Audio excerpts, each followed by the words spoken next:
Mobile কি দিল তোমাদেরকে? নারীর ছবি দিয়ে অর্জন কি হলো বাপ? দেখছো তো, ঠিক আছে, এই পর্যন্ত 10,000 নারী দেখছো তো, কি উপভোগ করতে পারছো কয়জন? কি বুঝলা, কি পাইলা? নারীর ওই ছবি থেকে অর্জনটা কি সেটা বলো ভাইয়া। উলঙ্গ দৃশ্য থেকে তোমার অর্জন কি, তোমার বেনিফিটটা কি সেটা বলো। এই অসভ্যতা, এই নোংরামি, এই জন্তু জানোয়ারের স্বভাব দিয়ে অর্জনটা কি? অর্জনটা কি? যে নামাজ পড়ে না, যে সেজদা দেয় না, আমি প্রত্যেক দিন বলি সে মানুষের বাচ্চা না। মুসলমানের বাচ্চা তো দূরে থাক, আরে নাফরমান তুই মানুষের বাচ্চা না।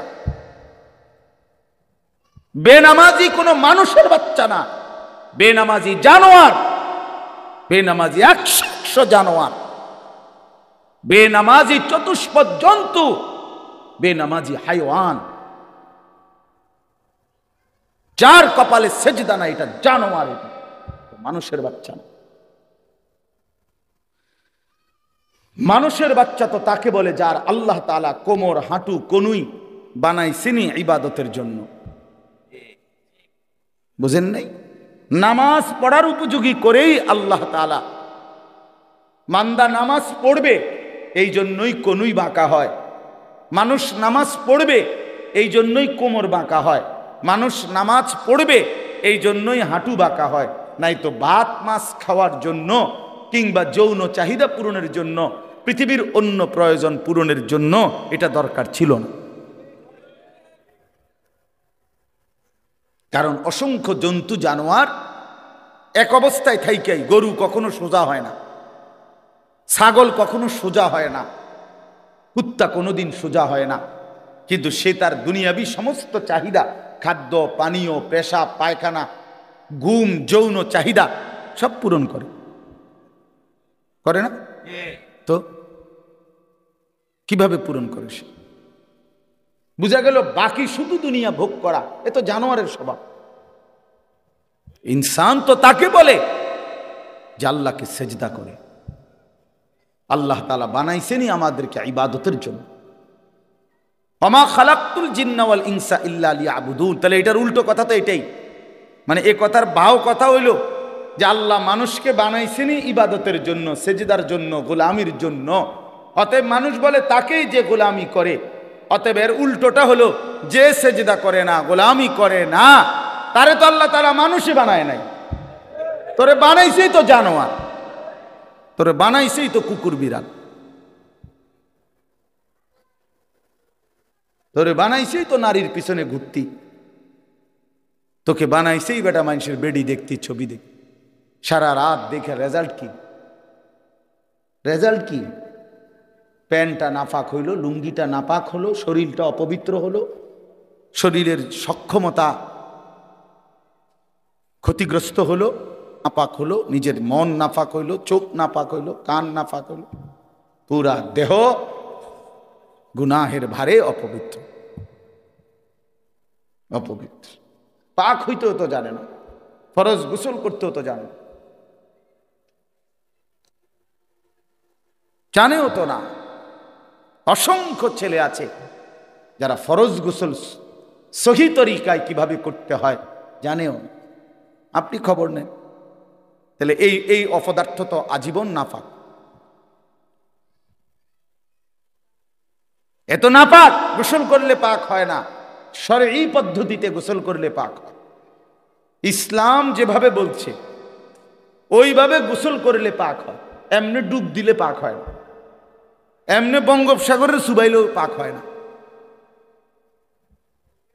শরীয়ত সম্মত পদ্ধতিতে গোসল করতে হয়, ইসলাম নির্ধারিত পদ্ধতি বলছে।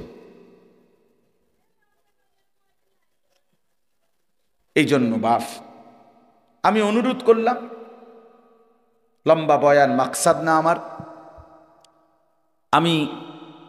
তোমরা অনেকগুলো ছেলে বসছো, আমার কয়েকজন বয়স্ক বাবাও বসছেন, আপনাদের সবাইকে লক্ষ্য করে এই কথাটাই বললাম। 1 নাম্বার কথা হলো এটা, নিজের জীবনের উপরে কদর করেন, হায়াতের কদর করেন, ভাবতে শিখেন। কাজে লাগাইলো এই হায়াত, নষ্ট করে দিল এই হায়াত। একবারই, শুধু একবার। জিন্দিগির কোনো ইউটার্ন হয় না, রাস্তার ইউটার্ন হয়, মানে পিছন দিকে আবার আসা যায়। ওই মাঝখানের কাঁটাটা দিয়ে ঘুরলে আবার পিছনে আসা যায়, এটা রাস্তায়।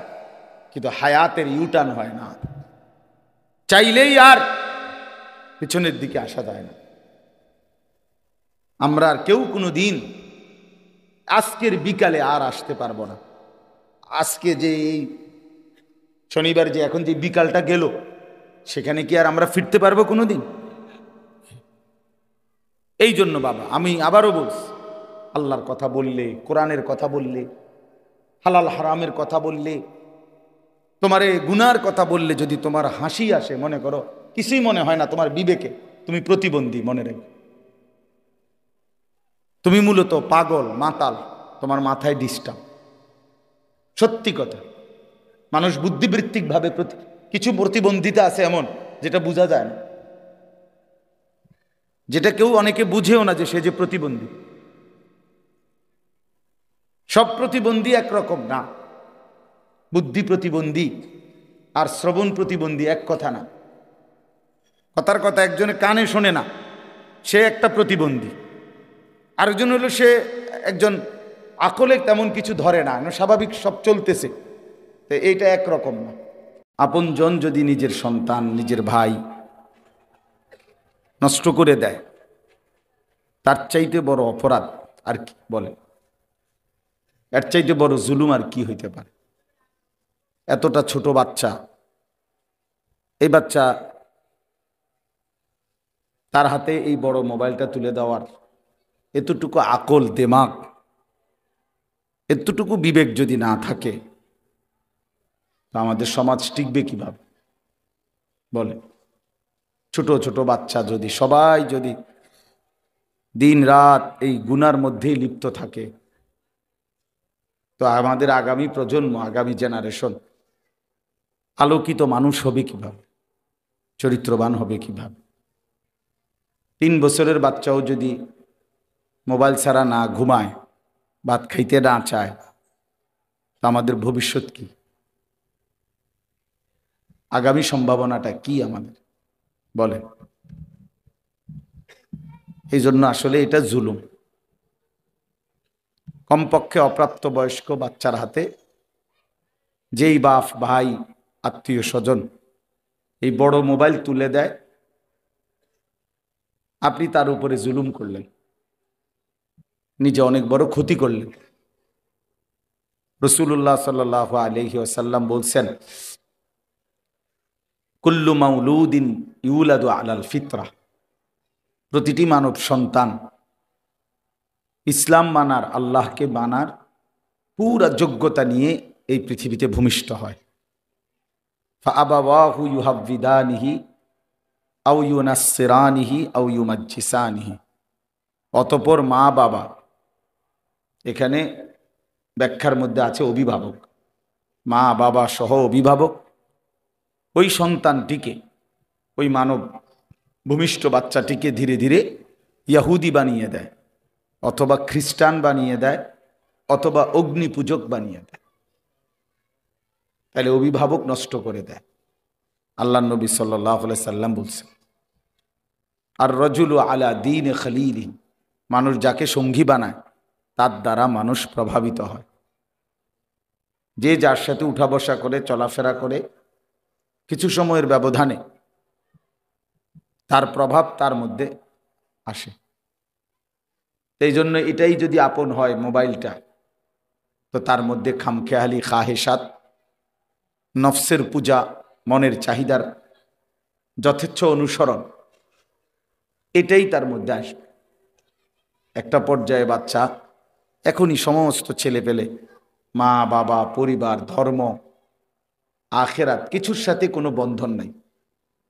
অধিকাংশ সন্তানের জীবনটা শুধুই মোবাইল কেন্দ্রিক, বন্ধু বান্ধবদের আড্ডা আর এই মোবাইল দেখা, এই এক জীবনের উপরে 12, 14, 16, 18 ঘন্টা হায়াতের শেষ।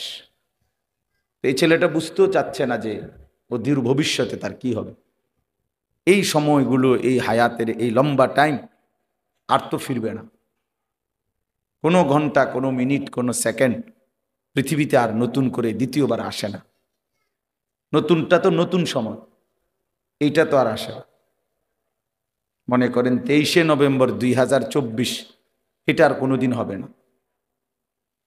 আগামী বছর 23শে নভেম্বর হবে, তো সেটা তো 2025 সাল। শনিবার আর এই শনিবার আর হবে না, আগামী শনিবার আসবে, কিন্তু সেটা তো 23 তারিখ না, সেটা তো হবে 30 তারিখ। তাইলে প্রতি ঘন্টা, মিনিট, সেকেন্ড একবারই আসে। কোরআন শরীফে আছে, বারবার একটা কথা আছে কোরআন শরীফে, মৃত্যুর সময় থেকে শুরু করে জাহান্নামে পর্যন্ত প্রত্যেকটি পাপী নাফরমান আল্লাহর কাছে মৃত্যুর সময়, কবরে, হাসরের মাঠে এবং জাহান্নামে বারবার আল্লাহর কাছে একটা জিনিস চাইবে। সেটা হলো, আল্লাহ আমার দুনিয়ার জীবনে কিছু সময়ের জন্য ফেরত দেন, একটু সময়। কোরআন শরীফের বহু আয়াত আছে, হাত্তা ইযা জাআ আহাদাহুমুল মাউতু ক্বালা রাব্বিরজিউন। আল্লাহ তাআলা বলেন, যখন নাফরমানের মৃত্যুর সময় হয়, মালাকুল মউত আজরাইল দেখে, তখন সে বলে, আল্লাহ কিছু সময়ের জন্য দুনিয়ায় থাকতে দেন।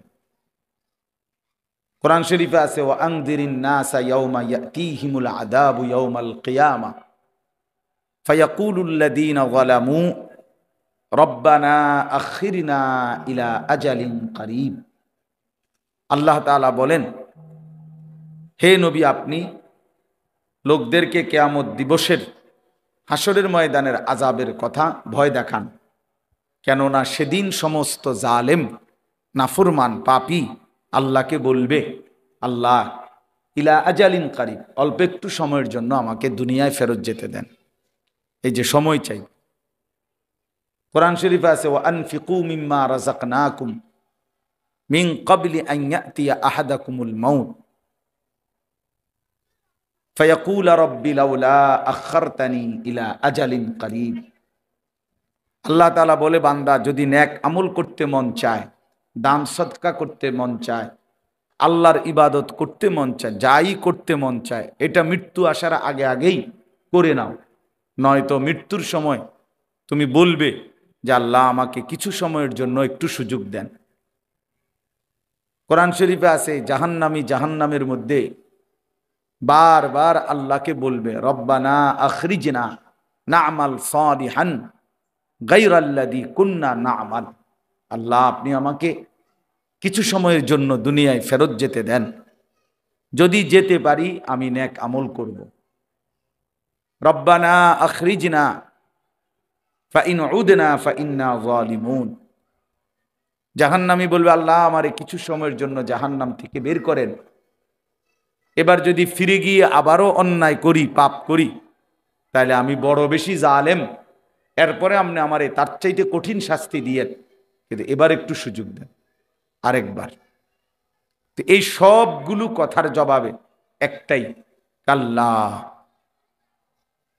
আল্লাহ তাআলা বলবেন, কখনোই না, না বান্দা, এটা হবে না। ওয়ালান ইউআখির আল্লাহ, আল্লাহ তাআলা কাউকে আর কখনোই এক জাররা বিন্দু সময় দিবেন না। আওয়ালাম নুআম্মিরকুম, কোরআন শরীফে আছে, আল্লাহ তাআলা বলবেন, বান্দা আমি কি তোমাকে সময় দেই নাই? আমি কি হায়াত দেইনি? দিয়েছিলাম। আমি যথোপযুক্ত টাইম দিছি। প্রতি ওয়াক্ত নামাজের টাইম যেতটুকু, নামাজের রাকাত আদায় করতে এটুকু সময়ের দরকার ছিল না, আমি বেশিই দিছি। মনে করেন জোহরের নামাজ 1টা বাজে আজান হইছে, 3:45 বাজে আসরের আজান, প্রায় 3.25 ঘন্টা পরে আসরের আজান। তো 12 রাকাত বা 10 রাকাত নামাজ পড়তে 3.25 ঘন্টা লাগে? কথা বলেন না। ফজরের 4 রাকাত নামাজ পড়তে কি 1 ঘন্টার মতো টাইম লাগে? তা আল্লাহ তাআলা তো সময় দিছেন বেশি, রাকাত তো কম, টাইম তো কম। আসর থেকে মাগরিব প্রায় 1.5 ঘন্টা, 1.5 ঘন্টা। দেখছেন কি আওয়াজ করে কি? তো এই টাইমটা 4 রাকাত আসরের নামাজ পড়তে কি এতটা টাইম দরকার ছিল? ছিল। এই জন্য বললাম আমার ভাই ছেলেরা, তোমরা যারা মোবাইল হাতে, এটা নামায় ফেলো, সবাই মোবাইল নামাইয়া এমনি শুনো, ভালো হবে, ভালো হবে। কোনো কিছু কাজ করে না আমাদের সন্তানদের মাথায়, বললে হাসে, প্রতিবন্ধীর মতো। মানসিক রুগী যারা, যাদের তারসিরা, এগুলা নিজে নিজে হাসে। এটা কিছুটা প্রতিবন্ধিতার লক্ষণ। আমাদের অধিকাংশ সন্তান এখন চিন্তাগতভাবে, বুদ্ধিগতভাবে প্রতিবন্ধী। কিছু বললে গুনাহ ছেড়ে দেওয়ার কথা, পাপের, যে এতটা মিথ্যা কথা বলো কেন, কোনো নামাজ পড়ো না কেন, তোমার সারাদিন আড্ডা দাও, হে হাসে। তাহলে বোঝা গেল আসলে তার ব্রেনে কোনো স্বাভাবিক কাজ করে। মানুষকে লজ্জা দিলে, মানুষকে কিছু বললে তার তো উচিত মাথা নোয়ায় ফেলা, বুঝতে শিখা।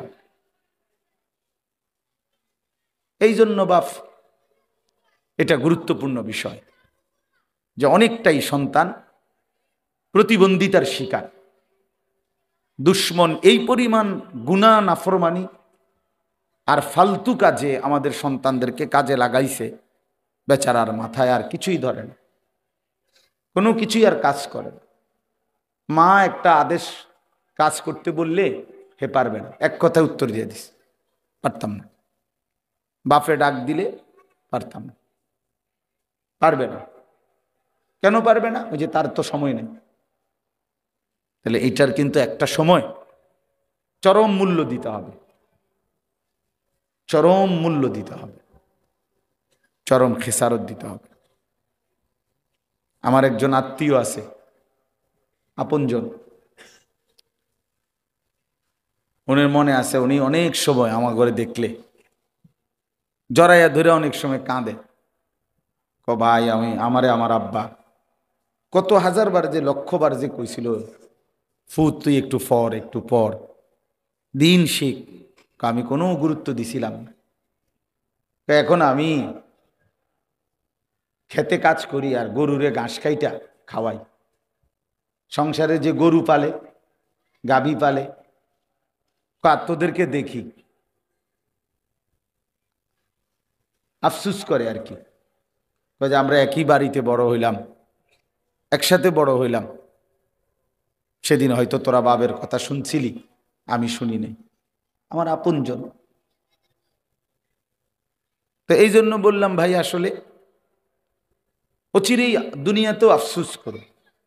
কোনো মিথ্যা, কোনো গুনাহ, পাপ, অবহেলা, খামখেয়ালি, সময়ের এই নিদারুণ অপচয়, একেবারে এটা নিশ্চিত আল্লাহর কসম, ওই ব্যক্তিকে, ওই ভাই এই মোবাইল নিয়ে যাও, কার ওই যে বাচ্চার থেকে নিলাম যে এই মোবাইলটা, নাও নাও, এই তুমি না, যে দিছে তোমার সে নিয়ে যাবে। আসো ভাই, লজ্জা না করো, আসো, যা হইছে তো হইছেই।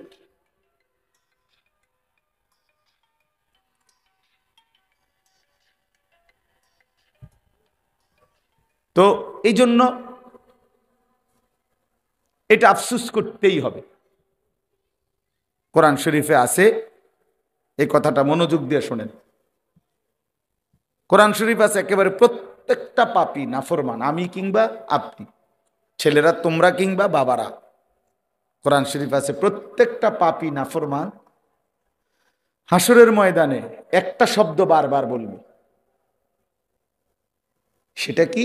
ইয়া লাইতানি, আফসুসের শব্দ, হায় যদি, ইয়া লাইতানি কুনতু তুরাবা, হায় আমি যদি আজ মাটি হয়ে যেতাম। ইয়া লাইতানি লাম উতা কিতাবিয়া, হায় আমার আমল নামাজ যদি আমার হাতে না দিত।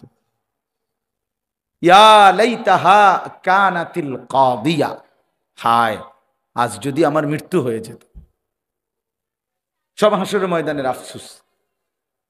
ইয়া লাইতানি ইত্তাখাযতু মা'আর রাসূলি সাবিলা, হায় যদি আমি রাসূলের পথ ধরতাম। ইয়া লাইতানি লাম আত্তাখিজ ফুলানান খলিলা, হায় আমি যদি ওই অসৎ মন্দ লোককে বন্ধু না বানাইতাম। ইয়া লাইতানি লাম উশরিক বিরব্বি আহাদা, হায় আমি যদি আল্লাহর সাথে শিরিক না করতাম। ইয়া লাইতানি কুনতু মাআহুম ফাআফুজা ফাওজান আযীমা, হায় আমি যদি আল্লাহর প্রিয় বান্দাদের সঙ্গী হতাম, তাহলে আজ আমিও সফল হতাম। ইয়া লাইতানা আতা'না আল্লাহ ওয়া আতা'না আর-রাসূলা, হায় আমি যদি আল্লাহ এবং রাসূলের আনুগত্য করতাম। এসব কোরআনের আয়াত। ইয়া লাইতানি কদ্দামতু লি হায়াতি, হায় আমি যদি দুনিয়ায় থাকতে আজ এই আখিরাতের জন্য কিছু নেকি পাঠাইতাম। এই দেখছুনি ভাই, সবগুলো কি কোরআনের, সবগুলো কোরআন। অর্থাৎ এটাই তার আফসুসের শব্দ। তাহলে বোঝা গেল প্রত্যেকটা গুনাহ, পাপ, আল্লাহর নাফরমানি আজ কিংবা কাল, দুনিয়া আখিরাত দুই জায়গাতেই আফসুস আনবেই আনবে, আনবেই আনবে। প্রতিটা গুনার শেষ মাথায় আফসুস আছে, হতাশা আছে। প্রতিটা গুনার পিছনে আগুন আছে, প্রত্যেক গুনার পিছনে আগুন জ্বলে, আগুন জ্বলে। এজন্য কোরআনুল কারীমে আল্লাহ তাআলা বলছেন, ইয়া আইয়ুহাল্লাযীনা আমানু কু আনফুসাকুম ওয়া আহলিকুম নারা, হে ঈমানদারগণ নিজেকে এবং পরিবারের সদস্যদেরকে আগুন থেকে বাঁচাও। নারান, তাহলে বোঝা গেল দুনিয়াতে বলছে যে আগুন থেকে বাঁচাও, তাহলে মানে আগুন থেকে বাঁচাও মানে কি বলেন আপনারা, কি মনে হয়? কি? গুনাহ থেকে। সহজ কথা, গুনাহ থেকে কি করো? বাঁচাও। কারণ এই বোঝা গেল গুনার অপর পিঠে কি আছে? এজন্য রাসূলুল্লাহ সাল্লাল্লাহু আলাইহি সাল্লাম বলছেন, ওয়া ইন্নাল ফুজুরা ইয়াহদি ইলান নার, প্রত্যেকটি গুনাহ পাপ জাহান্নামের দিকে টেনে নিয়ে যায়। ওয়া ইন্নাল বিররা ইয়াহদি ইলাল জান্নাহ, এই ছেলেটাকে কি খুঁজে পাওয়া গেল না? এই যে বাঁশি বাজায় যে ছেলেটা,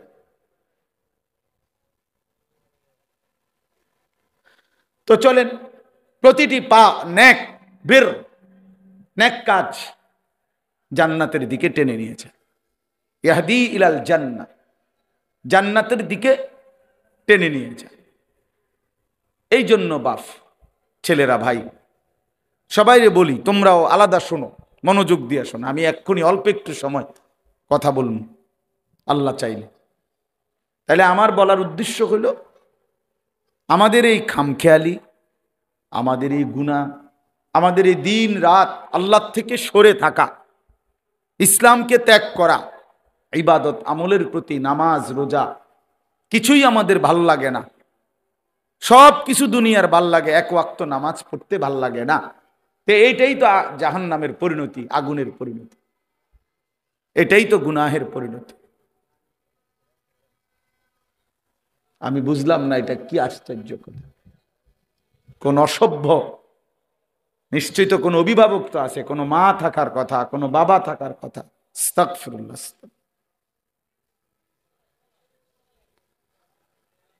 আচ্ছা চলেন, তো এই জন্য বললাম বাপ আফসুস আনবেই আনবে, আমারও আপনার আনবে। কোরআন শরীফে আছে, আরে হাদিসে আছে, আল্লাহর নবী সাল্লাল্লাহু আলাইহি ওয়াসাল্লাম বলছেন, আল্লাহর নেক বান্দারা যখন জান্নাতে যাবে, জান্নাতে কোনো দুঃখ নাই, আফসুস নাই, কোনো রকমের সামান্য কোনো বিরক্তি ক্লান্তি কিচ্ছু নাই। লা ইয়ামাসসুহুম ফিহা নাসাবুন ওয়া মা হুম মিনহা বিমুখরাজিন, আল্লাহ বলে জান্নাতি বান্দা কোনো ক্লান্তি স্পর্শ করবে না এবং জান্নাত থেকে তাকে কখনোই বের করা হবে না। তাহলে জান্নাতে কোনো আফসুস থাকবে না। কিন্তু এরপরেও নবীজি বলছেন সাল্লাল্লাহু আলাইহি ওয়াসাল্লাম যে জান্নাতি বান্দার একটা আফসুস থাকবে। জান্নাতে যাওয়ার পরেও জান্নাতি বান্দা একটি আফসুস করবে। কি সেই আফসুস? আফসুস করবে, হায় দুনিয়ায় যেই সময়গুলো আল্লাহর জিকির, আল্লাহর স্মরণ, আল্লাহর ইবাদতে কাটাই নাই, ওই সময়গুলোর জন্য আফসুস করবে। সেই সময়গুলো যদি আল্লাহর ইবাদতে কাটাইতাম তাহলে আজকে আমার জান্নাত আরো উঁচা হইত, আরো উপরে উঠতে পারতাম। এই আফসুস, সময়ের অপচয়, এটার জন্য জান্নাতে গিয়েও কি হবে? আফসুস। হায়াতের অপচয়, জীবনের অপচয়, এটা সাংঘাতিক ব্যাপার। হাসরের ময়দানে বান্দার প্রতি আল্লাহর প্রথম প্রশ্ন, আন উমরিহি ফিমা আফনাহু, বান্দা বলো আমার দেওয়া হায়াত কোথায় শেষ করেছ? এই প্রথম প্রশ্ন। দ্বিতীয় প্রশ্ন আবার বলো, ও আন শাবাবিহি ফিমা আবলাহু, আলাদাভাবে আবার বলো শুধু যৌবন কালটা কোথায় খরচ করছো? একবার বলবে পুরা হায়াত, সেটা কোথায় শেষ করেছ? আবার বলবে যে পৃথকভাবে আবার বলো যে প্রাপ্তবয়স্ক বালেগ হওয়ার পর থেকে 40 বছর 45 বছর পর্যন্ত এই যে যৌবন কাল, এইটা কোথায় ব্যয় করছে? তার মানে কিসের প্রশ্ন? হায়াতের। এই সময় কোথায় শেষ করছিলা বান্দা? এটা বল, এটা বল। কোরআন শরীফে আছে আল্লাহ তাআলা বলেন, সুম্মা লাতুসআলুন্না ইয়াওমাইদিন আনিন নাঈম। আল্লাহ তাআলা প্রত্যেককে আল্লাহর দেওয়া প্রতিটি নিয়ামত সম্পর্কে অবশ্যই অবশ্যই জিজ্ঞেস করবেন, জিজ্ঞেস করবেন। লাতুসআলুন্না আরবি ভাষায় লামে তাকিদ বা নুনে তাকিদের সিগা, মানে অবশ্যই অবশ্যই জিজ্ঞেস করবেন। ফাওয়ারাব্বিকা লানাসআলান্নাহুম আজমাইন। আল্লাহ বলেন কসম বান্দা, আমি আমার কসম করছি। আল্লাহ নিজের কসম করে বলছে। আল্লাহ বলেন আমি আমার নিজের কসম করে বললাম তোমাদের সকলকেই আমি আল্লাহ জিজ্ঞেস করব। ফাওয়ারাব্বিকা লানাসআলান্নাহুম আজমাইন আম্মা কানু ইয়ামালুন। যা কিছু তুমি জীবনে করেছিলে আমি জিজ্ঞেস করব। ওয়াকিফুহুম ইন্নাহুম মাসউলুন। কোরআন শরীফে আছে আল্লাহ ফেরেশতাদেরকে হাসরের ময়দানে বলবে আমার প্রতিটি বান্দাকে দাঁড় করাও, এখন তাদেরকে একজন একজন করে জিজ্ঞেস করা হবে। প্রিয় বন্ধু আমার, এটা মনে রাখার বিষয়, আমাকেও আপনাকেও জিজ্ঞেস করা হবে। হায়াতের এই সময়গুলো, রাত দিন, এই ঘন্টা, এই মিনিট, এই সেকেন্ড, এই বন্ধুদের আড্ডা, মদের আড্ডা, জুয়ার আড্ডা, মোবাইলের আড্ডা, নারীর আড্ডা, অশ্লীলতা, বেহায়াপনা, অসভ্যতা, নোংরামি, নাচ গান, গল্প গুজব, গান বাদ্য, এই মিনিট, এই সেকেন্ড, এই সময় আল্লাহর কাছে জবাব দিতে হবে, জবাব দিতে হবে। হাসতে হাসতে ছেলেরা নামাজ পড়ে না, শুধু শুধু কোনো কারণ, শরীর স্বাস্থ্য, চোখ নাক কান হাত পাও হাঁটু কোমর কনুই, আপনার কোনো অসুবিধা নেই। গতকাল শুক্রবার ছিল না, গতকালকে আগের দিন রাত্রে থেকে আমার এই হাড্ডিটা এখানের, শুধু এই হাড্ডিটার মধ্যে কি ঘুম থেকে উঠার কারণে নাকি কেউ বলতেছে ঠান্ডার কারণে অথবা বাত ব্যথার, মানে এতটা প্রচণ্ড ব্যথা করে যে সকালবেলা আমি শুক্রবার আমার জুমার নামাজের মসজিদ ঢাকায়, সকালবেলা তো আমি ঘুমাই, আমি মসজিদে গিয়ে পৌঁছছি 4:30 বাজে রাতের, তার 5:40 ফজরের জামাত, ফজরের নামাজ পড়ে আমি শুইছি। কিন্তু এইটার ব্যথায় মানে আমি 11টা পর্যন্ত এই কাতরাইছি, ঘুমাইতে আসছি না, মানে এতটা প্রচন্ড, মানে নড়লেই ব্যথা করে, মনে যেন ছিঁড়ে যাইতেছে ব্যথায়, এমন অবস্থা। তো কিছুই না, শুধু এই হাড্ডিটাতে একটু ব্যথা করে, এতটুকুই, আর কিচ্ছু না। কিন্তু আমার 5 ঘন্টার ঘুম কোরবান হয়ে গেছে, আর কোনোভাবেই ঘুমাইতে পারি না, এতটা অস্থিরতা। এখন আমার সাথী দুজন ঘুমাইছে কিন্তু আমি ঘুমাইতে পারি, শুধু এই পাশ ও পাশ ছটফট ছটফট করছি। তো ভাইয়া, আল্লাহ তাআলা যদি 1 ঘন্টা 1 মিনিটের জন্য সুস্থতা তুলে নেয়, আরাম সরায় নেয়, আল্লাহর কসম পৃথিবীর কোনো নারী ছবি তোমার মোবাইল আর তোমার বন্ধু কোনো কিছুই তোমার সুখ আনতে পারবে না। এই আমার এই কথাটা দোস্ত বুঝতে শিখো, বুঝতে শিখো। প্রতি ঘন্টা প্রতি মিনিট আল্লাহ তাআলা আমাদেরকে সুস্থ রাখতেছেন। হাদিসের মধ্যে আছে আল্লাহ তাআলা জিজ্ঞেস করবে দুইটা জিনিস। আল্লাহ প্রথমেই বান্দাকে বলবে হাসরের ময়দানে, বান্দা বলো তো, আলাম নুসিহ জিসমাকা, আমি কি তোমার শরীরটা সুস্থ রাখি নাই এত দিন? জ্বর হইছে কয়দিন বলো, সুস্থ ছিল কয়দিন? মাথা ব্যথা হইছে কয়বার, স্বাভাবিক ছিল কয়বার? পেট ব্যথা হইছে কয়বার, পেট স্বাভাবিক ছিল? আমার এই হাড্ডিতে হয়তো আজকে 30 বছরে একবার ব্যথা করছে, আর তো কোনোদিন ব্যথা করে নাই, ঠিক না? হয়তো 20 বছর পরে আজ একটু ব্যথা হইছে একদিন। হ্যাঁ, তো আল্লাহ তাআলা বলবেন, বান্দা আমি কি তোমাকে এতটা লম্বা সময় সুস্থ রাখি নাই? তো তার বিনিময়ে আমার সেজদাটা কেন দিতে পারলা না? কেন পারলা না বাবা? ছেলেরা বলো ভাই, যে বন্ধুর সাথে তুমি 6টা ঘন্টা কাটাইলা, ও তোমারে কি কি দিছে এই পর্যন্ত? কি দিল? কি দিল? আল্লাহ তাআলা কোরআনুল কারীমের জন্য বলছেন পাপী নাফরমানদের ব্যাপারে, প্রত্যেক নাফরমান পাপীর ব্যাপারে কোরআন শরীফে বহু আয়াত আছে। আল্লাহ তাআলা একটা কথা ঘুরে ঘুরে বলছে, ওয়া আকসারুহুম লা ইয়াকিলুন, ওয়া আকসারুহুম লা ইয়াকিলুন, ওয়া আকসারুহুম লা ইয়াফকাহুন, ওয়া আকসারুহুম লা ইয়ালামুন। আল্লাহ বলছেন নাফরমান অধিকাংশই তারা কিছুই বোঝে না, কিছুই জানে না, কিছুই তাদের আকলে ধরে না। তো কোরআন শরীফের শব্দ লা ইয়াকিলুন, আকল নাই, আকলে ধরে না। লা ইয়াফকাহুন, কিছুই বোঝে না। লা ইয়ালামুন, কিছুই জানে না, কিছুই জানে না। গুনাহ মানুষকে নিস্তব্ধ করে দেয়, গুনাহ মানুষকে অপদার্থ বানিয়ে দেয়, গুনাহ মানুষকে প্রতিবন্ধী বানিয়ে দেয়। একটা পর্যায়ে নাফরমান বেঈমান আল্লাহ তাআলা কোরআনে বলছে আল্লাহর অবাধ্যতা, কুফর, শিরিক, গুনাহ একদিন মানুষটাকে কেমন বানায়, যে এমন হয়ে যায় যে তার দিল থাকে কিছুই বুঝে না, কান থাকে কিছুই শুনে না, চোখ থাকে কিছুই দেখে না। লাহুম কুলুবুল লা ইয়াফকাহুনা বিহা ওয়া লাহুম আযানুল লা ইয়াসমাউনা বিহা ওয়া লাহুম আ'য়ুনুল লা ইউবসিরুনা বিহা। আর এভাবেই আল্লাহ ডাইরেক্ট বলছে উলাইকা কাল আনআম, এটা আর কিছু নয়, শুধুই জানোয়ার। এই জন্য আমি যে একটু আগে বললাম দোস্ত, বেনামাজি তুই জানোয়ার, এটা আল্লাহর কোরআন।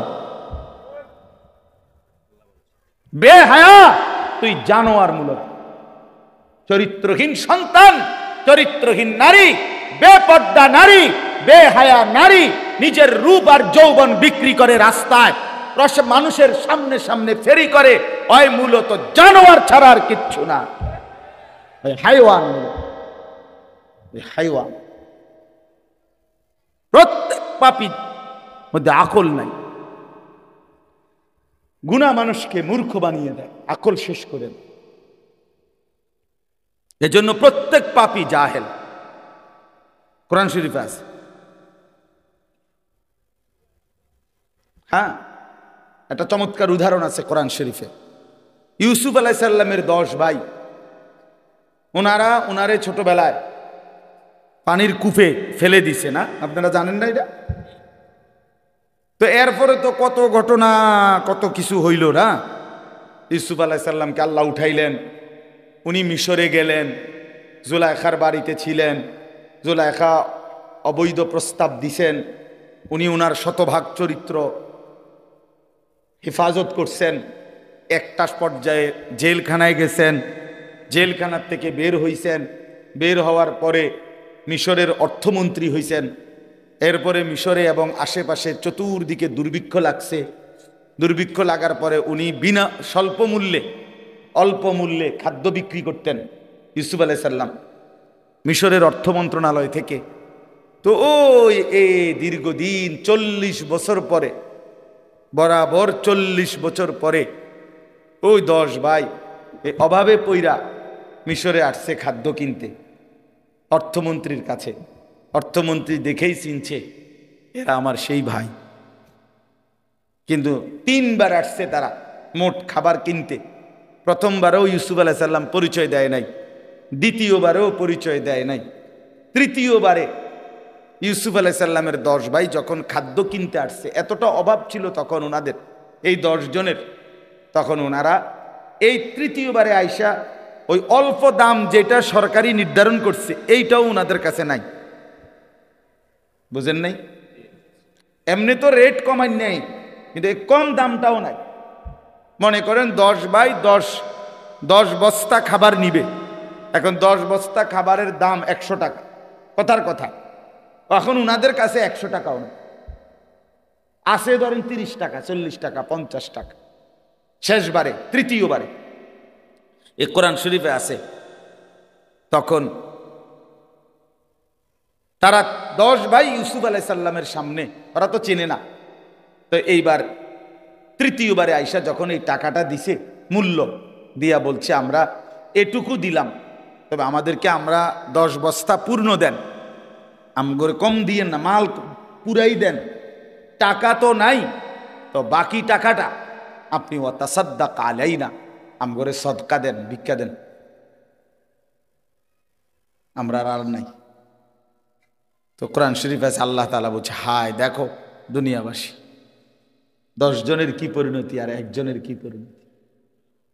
10 জনে মিলে সিদ্ধান্ত নিছে একজনকে শেষ করে দিতে, একজনের মালিক আল্লাহ সিদ্ধান্ত নিছে 10 জনকে নিচে নামায় দিবে, একজনকে উপরে উঠায়। সুবহানাল্লাহ।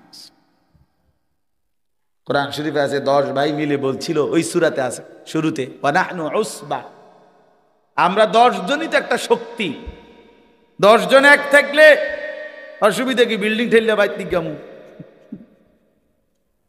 বুঝেন নাই? আরেকজনের খাল কাইটা বাইত লিয়ে বললাম, অসুবিধা কি, আমরা একটা শক্তি।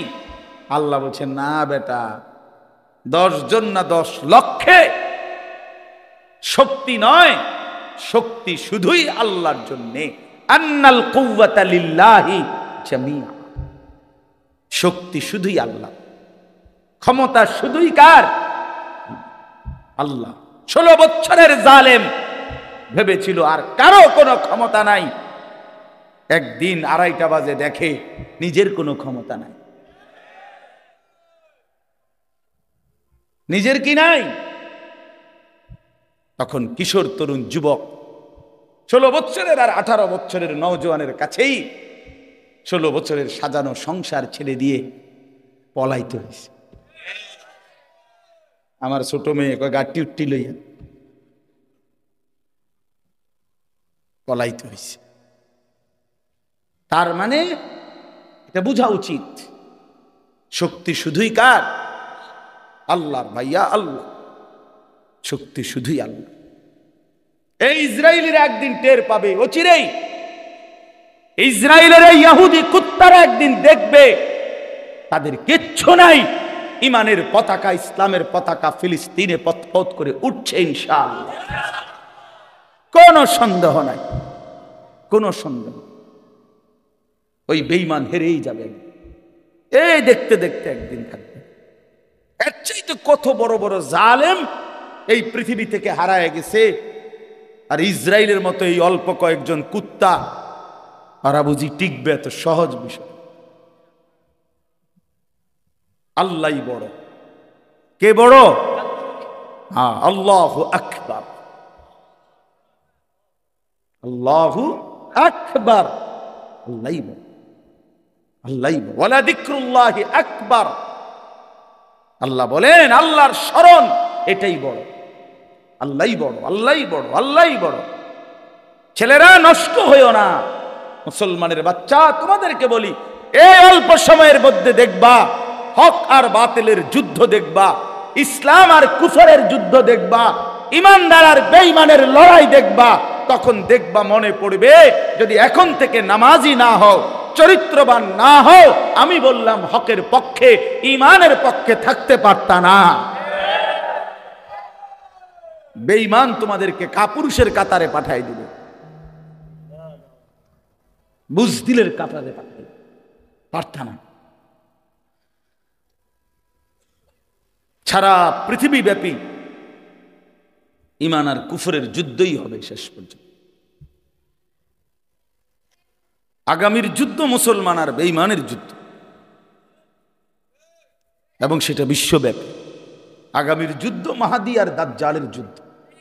সেটা বাংলাদেশ না, সেটা পৃথিবী। মাহাদিও সারা পৃথিবীর, দাজ্জালও সারা পৃথিবী। বুঝেন নাই হিসাবটা?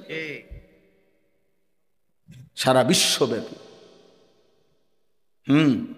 তো এই জন্য ইউসুফ আলাইহিস সালাম তখন ভাইদের এই অসহায় করুণ অবস্থা দেখা তখন তিনি এই আজকে আর মনটারে মানাইতে পারছে না যে হায় আমার ভাইরা, আজ তোমরা কত ছোট হয়ে গেল, আজকে ভিক্ষা চাইতেছ, সাদকা দেন।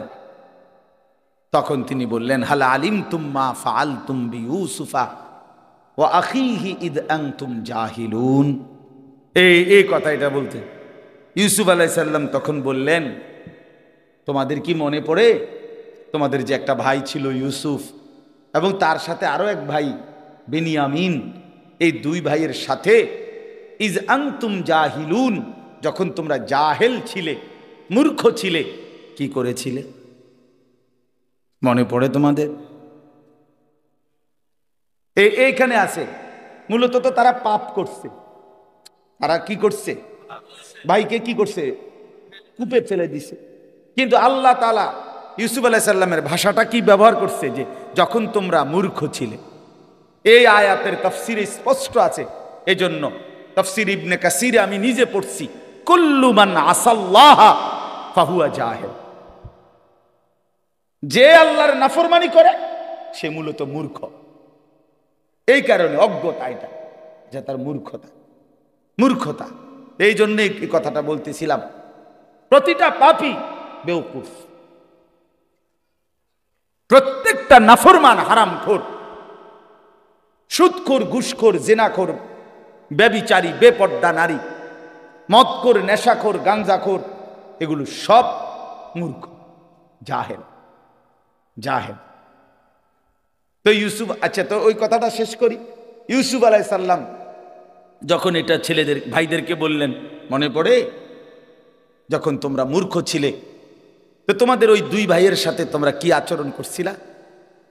কোরআন শরীফে আছে 10 ভাই একসাথে লাফ দিছে, লাফ দিয়া তাকাইয়েই ওনার দিকে, ক্বালু আইন্নাকা লাআনতা ইউসুফ, আরে তাহলে তুমি কি সেই ভাই ইউসুফ নাকি? এরার কলজাত লাফ দিছে যে এই বাঙ্গ ভাই, অথচ কোনো যুক্তি নাই। উনি ইউসুফ আলাইহিস সালাম হইব কেন? সে তো হলো মিশরের অর্থমন্ত্রী, তারার বাড়ি হলো কেনান, ফালাইয়া দিছে 40 বছর আগে কূপের তলে, ফালাইয়া দিছে ছুট্টু মিয়ারে 8-10 বছর বয়সে। তো কিসের লগে কি মিলাইল? কোথায় বাড়ি? কেনান। হ্যাঁ, এখানে হইল মিশর, আবার তারে ফালাই দিছে 10 বছর বয়সে, ইনার এখন বয়স হলো 40-45 বছর বয়স। তবুও তাদের দিল বলছে, ক্বালু আইন্নাকা লাআনতা ইউসুফ, তাহলে কি তুমি আমাদের ভাই ইউসুফ? ক্বালা আনা ইউসুফ। এই যে কোরআন শরীফের আয়াত, ক্বালা আনা ইউসুফ ওয়া হাদা আখি। ইউসুফ আলাইহিস সালাম বললেন, হ্যাঁ ভাইয়া, আমি ইউসুফ।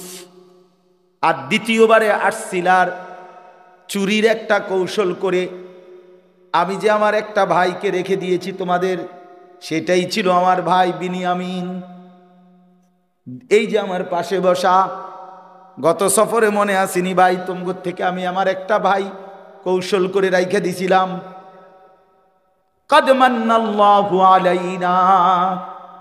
ইউসুফ আলাইহিস সালাম বললেন, ভাইয়া শোনো, তোমরা তো আমারে ফেলে দিয়েছিলে পানির অতল গহীনে, কূপের গভীরে, কিন্তু আমার মহান আল্লাহ আমাদের উপরে বারবার দয়া করেছেন। রব্বুল আলামিন বলেন, কুলিল্লাহুম্মা মালিকাল মুলক তুতিল মুলকা মান তাশাউ ওয়া তানজিউল মুলকা মিম্মান তাশা। আল্লাহ বলেন, বন্ধু বলে দেন পৃথিবীবাসী, সমস্ত কর্তৃত্ব, রাজত্ব মালিক শুধুই একজন আল্লাহ। তিনি চাইলে বাদশার মসনদে বসাইতে পারেন, তিনি চাইলে বাদশার মসনদ থেকে বেইজ্জতির সাথে নামায় দিতে পারেন। পারেন কিনা? হ্যাঁ। আতুইজ্জু মান তাশাউ ওয়া তুদিল্লু মান তাশা। তিনি চাইলে কাউকে ইজ্জত দেন, তিনি চাইলে কাউকে বেইজ্জতি করেন। ইজ্জত দেনে ওয়ালা কে? আল্লাহ। বেইজ্জতি করনে ওয়ালা কে? আল্লাহ। বাদশার মসনদে বসায় কে? বাদশার মসনদ থেকে টেনে নামায় কে? আল্লাহ। ইউসুফ আলাইহিস সালাম বলছেন, এবার সবাই শুনেন, ছেলেরাও শোনো বাপ। ইউসুফ তার 10 ভাইকে বললেন, বন্ধু ভাই আমার শুনে নাও, কিয়ামত দিবসের জন্য একটাই মূলনীতি, ইন্নাহু মান ইয়াত্তাকি ওয়া ইয়াসবির ফাইন্নাল্লাহা লা ইউযীউ আজরাল মুহসিনিন। বললেন ভাই শুনে নাও, নিশ্চয়ই যারা আল্লাহকে ভয় করে গুনাহ ছেড়ে দেয়, কি ছেড়ে দেয়? এবং যারা সর্বাবস্থায় আল্লাহর ফয়সালার উপরে সবর করে, ধৈর্য ধরে, এমন নেককার ব্যক্তির জীবনের একটা নিঃশ্বাসও আল্লাহ তাআলা বিফলে যেতে দেন না। তাকওয়া, গুনাহমুক্ত জীবন, গুনাহমুক্ত জীবন আর সবর। ইউসুফ আলাইহিস সালাম বলেন, ইন্নাহু মান ইয়াত্তাকি ওয়া ইয়াসবির, যে গুনাহ থেকে মুক্ত থাকে আর আল্লাহর ফয়সালার উপরে সবর করে, ধৈর্য ধরে, আল্লাহ তাআলা এমন নেককারের জীবনের একটি সেকেন্ড নষ্ট হতে দেয় না। আল্লাহ তখন তাকে গুনাহ থেকে বেঁচে থাকলে এবং আল্লাহর ফয়সালায় আমারে কখনো আল্লাহ খুব খাওয়াইছে, আলহামদুলিল্লাহ। এই বেলা খানা মেলে নাই, আলহামদুলিল্লাহ। আজকে কামাই হয়েছে 10,000, আলহামদুলিল্লাহ। আজকে কামাই হয় নাই 10 টাকাও, আলহামদুলিল্লাহ। হর হালাতে আল্লাহর উপরে সবর করে, ধৈর্য ধরে আর গুনাহ থেকে বিরত থাকে, আল্লাহ বলেন আমি তার কোনো কিছুই বিফলে দেই না। আমার এমন বান্দা, প্রিয় বান্দা, সে হাসলেও নেকি, কাঁদলেও নেকি, হাঁটলেও নেকি, বসলেও নেকি, উঠলেও নেকি, দাঁড়াইলেও নেকি, ঘুমাইলেও নেকি। ইন্নাল্লাহা লা ইউযীউ আজরাল মুহসিনিন ইন্না কাযালিকা নাজজিল মুহসিনিন। আল্লাহ তাআলা বলেন, নেককার বান্দাকে আমি এভাবেই জান্নাতের শ্রেষ্ঠতম বিনিময় দেব। আল্লাহ আমাদেরকে বুঝ দান করে, বুঝ দান করে। এটা কোনো আওয়াজ হইল যে আমিন করে টান মারণ, এটা কিতাব? আচ্ছা যাক, চলেন বাবা। তাইলে আমি ছেলেদেরকে বুঝাইতে চেষ্টা করলাম, বাবাদেরকে, পর্দার আড়ালের মাদেরকে। অর্থ হলো এই, গুনাহ থেকে মুক্ত এটাই জীবন, আল্লাহর নাফরমানি থেকে বেঁচে থাকা এটাই মানুষ, এটাই মূলত কি মানুষ, এটাই মানুষ, এটাই মানুষ। এজন্য যার জীবনে নামাজ নাই, যার জীবনে আল্লাহর হুকুমের পাবন্দি নাই, আল্লাহকে যার ভয় করে না, যে আল্লাহর কথা যার মনে পড়ে না, তো তার জিন্দেগির আর কোনো অর্থ থাকে না। আমি 3টা আয়াত পড়ছি সূরা মুলক, কোরআনুল কারীমের 29 নম্বর পারা, 67 নম্বর সূরা, সূরা মুলকের। এবার এই 3টা আয়াতের তর্জমা শুনেন, তাইলেই কথা শেষ। আল্লাহ তাআলা বলেন, ইন্নাল্লাযীনা ইয়াখশাউনা রাব্বাহুম বিল গায়ব, নিশ্চয়ই যারা আল্লাহকে ভয় করে, বিল গায়বে, না দেখে। কিভাবে ভয় করে? এখানে 2 অর্থ। এক, আল্লাহকে ভয় করে, আর আল্লাহর বলা অদৃশ্য যেই বিষয়গুলো সেগুলোকে ভয় করে। অর্থাৎ আল্লাহ তাআলা কোরআন এবং সুন্নায় আল্লাহ এবং রাসূল কবরের কথা বলছে, হাসরের ময়দানের কথা বলছে, আমলনামা আমাদের হাতে দিবে এটা বলছে, মিজানের পাল্লায় ওজন হবে এটা বলছে, ফুলসিরাত পার হইতে হবে এটা বলছে, কবরে আযাব হয় এটা বলছে, জান্নাত দিবে অথবা জাহান্নাম দিবে এটা বলছে। এর কোনোটাই আমরা দেখি নাই, ঠিক কিনা বলে? আমরা কবরের আযাব তাও দেখি নাই, আমরা হাসরের মাঠ তাও দেখি নাই, আমরা ফুলসেরা তো দেখি নাই, জান্নাত জাহান্নামও কি করি নাই, কিন্তু আল্লাহকে বিশ্বাস করি বলে, আল্লাহকে ভয় করি বলে এগুলোও মানি, এগুলো আমরা কি করি, এগুলোও মানি। কবর, হাসর, ঠিক আছে ভাই, এটা তাকানো দরকার। তো কবর, হাসর, মিজান, ফুলসেরাত, জান্নাত জাহান্নাম, এগুলোকে যে ভয় করে সেই আল্লাহকে ভয় করে। আর আল্লাহকে যে ভয় করে, খোদার কসম এটার অর্থ একটাই, সে গুনাহ থেকে বিরত থাকে। গুনাহ থেকে যে বিরত থাকে সেই আল্লাহকে ভয় করে। এজন্য আল্লাহকে ভয় করে এ কথার মানে কি, গুনাহ থেকে বিরত থাকে। গুনাহ থেকে বিরত থাকে এ কথার ফলাফল কি, আল্লাহকে ভয় করে। এই কাগজের এই পিঠও পিঠ, কাগজের এই পিঠ তো এই পিঠ, এই পিঠ তো এই পিঠ, এটা আলাদা করা যায় না। মানে ধরেন এই পৃষ্ঠাটার মধ্যে তো কোনো লেখা নাই, আছে তো এটা হালাই দেন, এটা তো কাম নাই, কাম হলে তো আমার এই পৃষ্ঠাটা আনা, এটার মধ্যে লেখা আছে, এটা কেমনে ফেলাইবেন, বোঝেন নাই? এই লেখা টিকায় রাখতে হইলে কি করতে হইবে, এটা নাহলে আলাদা করবো কি দিয়া, এটা তো দুই পার্টও আলাদা। ঠিক এরকম আল্লাহকে ভয় করে তো গুনাহ থেকে বিরত থাকে, গুনাহ থেকে বিরত থাকে তো আল্লাহকে ভয়। তো এই পিঠে যদি লেখেন আল্লাহর ভয়, তো ওই পিঠে পাইবেন গুনাহ থেকে বিরত থাকে। এতে পিঠে যদি দেখেন গুনাহ থেকে বিরত থাকে, তো ওই পিঠ উল্টাইলে দেখবেন আল্লাহকে ভয়, আল্লাহকে ভয় করে, এটা উল্টাইলেই পাবেন। তো ইন্নাল্লাযীনা ইয়াখশাউনা রাব্বাহুম বিল গায়ব, নিশ্চয়ই যারা না দেখে আল্লাহকে ভয় করে, মানে আল্লাহর কথাগুলোকে ভয় করে, আখিরাতকে ভয় করে, পরকালকে ভয় করে, কবরকে ভয় করে, জাহান্নামকে ভয় করে, হাসরের মাঠকে ভয় করে, আল্লাহ বলেন আমি তাদেরকে দুইটা পুরস্কার দেব। সুবহানাল্লাহ। কয়টা পুরস্কার? লাহুম মাগফিরাহ, এক নাম্বার আল্লাহ বলেন এমন বান্দার জীবনের সমস্ত গুনাহ আমি আল্লাহ মাফ করে দেব। দ্বিতীয় পুরস্কার ওয়া আজরুন কাবীর, আমি আল্লাহ এমন নেককার বান্দা আমাকে ভয় করে গুনাহ থেকে বেঁচে থাকে যে আমি আল্লাহ তাকে সর্বশ্রেষ্ঠ পুরস্কার জান্নাত দিয়ে দেব। এটা আল্লাহ তাআলার কথা, আল্লাহ তাআলার ওয়াদা, এটা আল্লাহ তাআলার ওয়াদা। উইদ্দাত লিল মুত্তাকিন, আল্লাহ তাআলা বলেন জান্নাত বানানোই হয়েছে মুত্তাকিদের জন্য, আমাকে ভয় করে এমন বান্দাদের জন্য, এমন বান্দাদের জন্য। প্রিয় ভাই আমার, বন্ধু আমার, গুনাহমুক্ত জীবন গঠন করতেই হবে দোস্ত আমার, নাইলে কষ্ট পাইবা ভাইয়া, বাবা কষ্ট পাইবেন, মা বোনদেরকেও বলি কষ্ট পাবেন, আমিও কষ্ট পাবেন, আপনিও পাবেন। কবরের আযাব, হাসরের ময়দানে জাহান্নামের আযাব, হাসরের ময়দানের আযাব সে তো বহুত পরের কথা।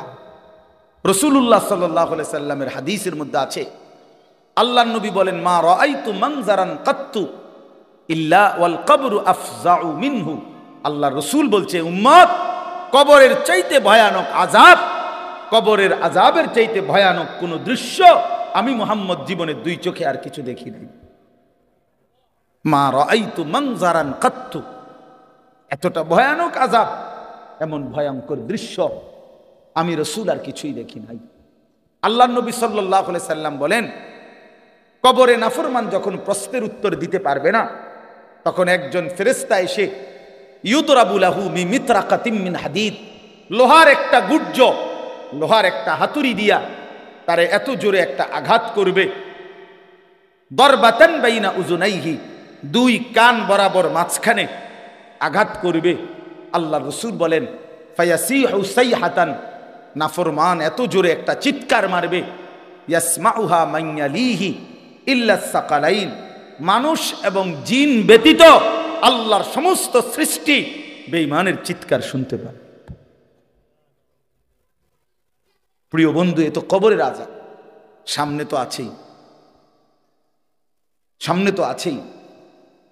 আল্লাহর নবী সাল্লাল্লাহু আলাইহি সাল্লাম বলেন নাফরমান যখন কবরে প্রশ্নের জবাব দিতে পারবে না, তখন কবর তাকে একটা চাপ দিবে, সংকীর্ণ হয়ে যাবে কবর। এই চাপ দিলে ডান পাশের মাটি বাম দিকে চলে আসবে, বাম দিকের মাটি ডান দিকে চলে আসবে। আল্লাহর কসম বন্ধু, আমি 1 মিনিট দেখাই, এটা রাখো। আল্লাহ রাসূল সাল্লাল্লাহু আলাইহি সাল্লাম বলছে এতে করে তার ডান পাশের হাড্ডি পাঁজর ভাঙ্গা বাম পাশের পাঁজরের হাড্ডিতে ঢুকে যাবে, বাম পাশের গুলো ডান পাশে ঢুকে যাবে। কেমন? তো নবীজি উদাহরণ দিছে, হাত্তা তাখতালিফা আদলাউহু, এই যে আঙ্গুল, এই যে এটা যেরকম একটা আরেকটার মধ্যে এরকম ঢুকে গেছে, আল্লাহর কসম নবী বলছে হাড্ডি পাঁজরের এ পাশের গুলো এ পাশে এভাবে ঢুকে যাবে। তামসা করো না, তামসা করো না। হ্যাঁ, মানুষের বেডি সাউন আর মোবাইল আর একটা মোটরসাইকেল চালান আর চুলের এমনি একটু পরপর ফিরাউন, এটা ছাগলামি ছাড়া আর কিচ্ছু না। এটা কোনো জীবন না ভাইয়া, বাদ কতটি খাওয়ান আর হত্যা লাউন, এটা কোনো জীবন না। জীবন অনেক সুন্দর, হায়াত অনেক দামি, হায়াত অনেক দামি। হ্যাঁ, নিজের কল্যাণ, মানুষের কল্যাণ, নিজের আখেরাত, মানুষের দুনিয়া সুন্দর করা, এই সবটার মধ্যে অনেক তৃপ্তি আছে। গুনার মধ্যে তেমন কোনো তৃপ্তি না, অপরাধবোধ কাজ করে। যে যত বড় গুনাই করুক তার ভিতরে কিছুটা হলেও লজ্জিত অনুভূতি থাকে, যে কেউ যদি জানে, কেউ যদি দেখে, কেউ যদি বোঝে, তাহলে তো গুনাহ মানুষকে স্বস্তি দেয় না, লোনা জলে তৃষ্ণা মেটে না।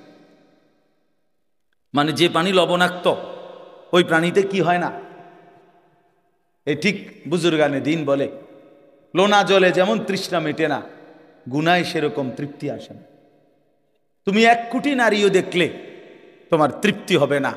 একজন পবিত্র স্বামী স্ত্রী, তারা হালাল স্বামী স্ত্রী যে পরিমাণ তৃপ্ত হয়, তুমি পৃথিবীর সব নারী উলঙ্গ করে দেখলেও সেই তৃপ্তি হবে না। আমি বুঝার জন্য খোলামেলা বললাম। তুমি অপেক্ষা করো যুবক, তুমি অপেক্ষা করো, নষ্ট হইও না। এই পৃথিবীতে স্বামী স্ত্রী, নারী পুরুষের এই পবিত্র বন্ধন দিয়েই পৃথিবী এই পর্যন্ত আসছে আল্লাহর ইচ্ছায়। স্বামী স্ত্রীর বন্ধনের মাধ্যমে মানুষের এই ধারাবাহিকতা। তো কাজেই এমন একটা নারী, এমন একটা স্ত্রী হালাল অপেক্ষা করলে অচিরেই মিলে যাবে, আল্লাহর পক্ষ থেকেই মিলে যাবে। যাকে আল্লাহ পুরুষ বানিয়েছেন তার জন্য আল্লাহ তাআলা বৈধ স্ত্রীও সৃষ্টি করেছেন। কোরআন শরীফে আল্লাহ বলছেন যে এইটার জন্য নিজেই এই অল্প বয়সে কুত্তার মতো হয়ে যাওয়া, শুয়োরের মতো হয়ে যাওয়া, জানোয়ারের মতো হয়ে যাওয়া, এটা সুস্থ স্বাভাবিক কাজ নয়। কেন তুমি কুত্তার মতো পাগল হয়ে গেলা? পৃথিবীর সব নারী দিয়া তুমি করবা কি? কি করবা? নর্তকী দিয়ে তুমি করবা কি? অশ্লীল নারী দিয়ে তুমি করবা কি? যার নিজের কোনো চরিত্র নাই, যে বেপর্দা বেহায়া, যেই গায়িকা, যেই নায়িকা, যেই নর্তকী, যেই বেশরম নারী, নিজের কোনো ইজ্জত নাই, যার কাছে নিজের কোনো পর্দা নাই, নিজের কদর নাই, সে তোমারে সুখ দিবে কিভাবে? আল্লাহ আমাদেরকে বুঝার তৌফিক দান করেন। আল্লাহ তাআলা বলেন, ওয়া আসিররু কাওলাকুম আফিজাহারু বিহি ইন্নাহু আলিমুম বিজাতিস সুদূর। আমাদেরকে সতর্ক করছে আল্লাহ, বলছে বান্দা, আমার থেকে বাঁচাবার জন্য, গুনাহকে আড়াল করবার জন্য তুমি যত কৌশলী অবলম্বন করো না কেন, আমি সব জানি। তুমি যদি জোরে কথা বলো, আমি এটা যেমন শুনতে পাই, একদম আস্তে বললে, ইয়ারফোন লাগাইয়া কইলেও আমি শুনি। ইন্নাহু আলিমুম বিদাতিস সুদূর, তোমার অন্তরের ভিতরে যেই জল্পনা কল্পনা আমি তাও জানি। তাহলে আমি আল্লাহর থেকে আড়াল করবা কেমন? ওয়া আসিররু কাওলাকুম, তোমাদের কথাগুলো যদি আস্তেও হয়, আফিজাহারু বিহি, তোমাদের কথাগুলো যদি উঁচু আওয়াজেও হয়, ইন্নাহু আলিমুন, নিশ্চয় আল্লাহই সব জানেন, বিদাতিস সুদূর, অন্তরের জল্পনা কল্পনা সহ। তাহলে আল্লাহ থেকে আড়াল করার সুযোগ কি? সর্বশেষ আল্লাহ বলেন, আলা ইয়ালামু মান খালাক ওয়া হুয়াল লতীফুল খাবীর। আল্লাহ তাআলা বলে, বান্দা আমার একটা যুক্তি শুনো তো। আল্লাহ একটা যুক্তি দিছে আমাদেরকে, আলা ইয়ালামু মান খালাক। আচ্ছা বলো তো বান্দা, যিনি সৃষ্টি করেছেন তিনি জানবে না কি বানাইছেন, কি করতেছে?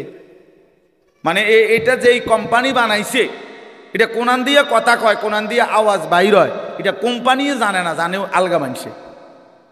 কথা বলেন না কেন? কোম্পানি বানানোওয়ালা কোম্পানি তো অধিক জানে এটার ব্যবহার বিধি। তা আল্লাহ তাআলা বলেন আমি বানাইলাম, আমি জানতাম না তুমি এটা কি কর, তুমি এটা ভাবলা কেমনে বেউকুফ। আলা ইয়ালামু মান খালাক, যিনি সৃষ্টি করলেন তিনি জানবেন না, তিনি বুঝবেন না, তিনি শুনবেন না। ওয়াহুয়াল লতীফুল খবীর, অতএব শুনে নাও বান্দা, আল্লাহ তাআলা সূক্ষ্ম থেকে সূক্ষ্ম, বিন্দু থেকে বিন্দু বিষয়ও জানেন এবং পৃথিবীর সমস্ত সৃষ্টির ব্যাপারে একসাথে খবর রাখেন। রাখেন কিনা বলেন? আল্লাহ থেকে আড়াল করার কোনো সুযোগ, কোনো সিস্টেম নাই। যিনি বানাইছেন তিনিই জানেন, কি বানাইছেন, কি করছে সব জানেন। এজন্য আল্লাহ তাআলা বলেন আলাম ইয়ালাম বিআন্নাল্লাহা ইয়ারা, বান্দা মনে রেখো আমি কিন্তু সারাক্ষণ তোমাকে দেখি। কতক্ষণ? রাত 2টা, দিনের 2টা আল্লাহর কাছে বরাবর, একাকী কিংবা প্রকাশ্য আল্লাহর কাছে বরাবর। 7 আসমানের উপরে 7 তবক জমিনের নিচে আল্লাহর কাছে বরাবর। বরাবর কিনা বলেন? এই জন্য যুবক ভাই বাবারা, পর্দার আড়ালের মা বোন, সবার কাছে অনুরোধ রইল হায়াতের কদর করে গুনাহ ছেড়ে দেন, আল্লাহকে ভয় করেন, 5 ওয়াক্ত নামাজ পড়েন। ছেলেরা বাপ তোমাদেরকেও বলি ভাইয়া, ফজরের নামাজ পড়ো, 5 ওয়াক্ত নামাজ পড়ো, চেহারাটা সুন্দর হবে, আখলাক সুন্দর হবে, মানুষের ভালোবাসা মিলবে। বন্ধু তুমি দেখো না, তোমরা যারা সারা দিন মোবাইল চালাও, নাচ গান দেখো, কোনো মানুষ তোমাদেরকে আদর করে ডাকে কিনা? কোনো মানুষ, এই সমাজের কোনো ভালো মানুষ, এই সমাজের কোনো নেককার মানুষ তোমারে কোনোদিন আদর করে মহব্বত করে ডাকে কিনা? তুমি খেয়াল করো। সবাই তোমারে, কেউ হয়তো মুখে হয়তো অনেকে বলতে পারে না, কিন্তু কলিজা দিয়া তোমারে সবাই ঘৃণাই করে, ঘৃণাই করে, দিল দিয়া ঘৃণাই করে। এই জন্য পাপী কখনোই সম্মান পায় না, নাফরমান কখনোই ইজ্জত পায় না। আল্লাহ তাআলা আমাদের সবাইকে ঈমান আমলের দৌলত দান করেন, তাকওয়ার জীবন দান করেন, হালাল হারাম বেঁচে চলার তৌফিক দেন। এই মাদ্রাসা আল্লাহ তাআলা কবুল করে নেন, মাদ্রাসার জরুরত আল্লাহ তাআলা পূরণ করে দেন। আজকের এই মাহফিল আল্লাহ তাআলা কবুল করেন, আমিন। সুবহানাল্লাহি ওয়া বিহামদিহি।